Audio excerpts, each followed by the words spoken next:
this video, I want to go over a more advanced position that involves the fox and the chicken idea that many students struggle with and sometimes even end up losing.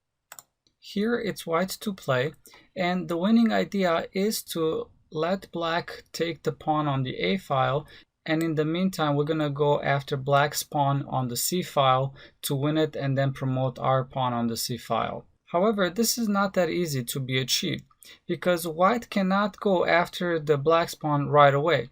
If you look at this position and you count, it's going to take white 1, 2, 3, 4 moves to attack the black pawn, while for black it's going to take him only 1 move to attack the white pawn on the C file. And if we try to do this right away, you'll see here that black will come and attack the pawn on the C file, and now white is in a little bit of trouble. The only way to hold on to the pawn is to check him on A3, but after black takes that pawn and white goes after black's pawn, here black will be able to attack white's pawn on B3, and now he'll have to let that pawn go. The best he's got here is to move the king to D3 and maintaining the opposition, however only achieving a draw.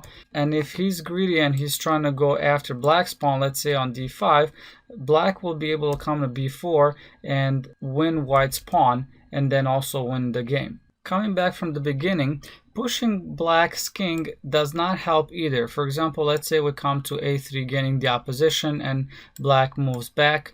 After taking the opposition again on A4, black will simply move to B6, not allowing white to come through. You could see black protects the squares A5 and B5, and white will not be able to make progress. So coming back from the beginning, how can white win this game? Well, what white needs to do, first of all, we are going to come to A3 to push black back, and it doesn't matter which square black retreats on, either on A6 or B6. If he goes on B6, we will be able to come to B2, gaining the opposition, and from here, if black king, let's say, moves on A5, we will go to B3, also taking control of the squares A4 and B4, not letting black go towards the A pawn and gaining a tempo because he is forced to move back now. And now we will go around after black's pawn. Let's say black comes to A5, we will go to D2, king to A4, king to E3. Here, if he attacks the pawn on B4, we will be able to protect the pawn, and now black will have to retreat, and we will be able to slowly make progress.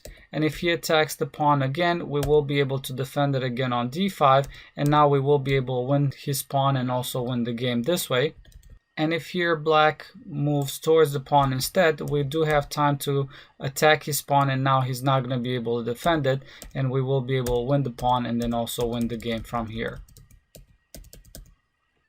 After moving to A3, if black retreats to A6 instead of B6, the same story will happen. We will be able to come with the king to B2.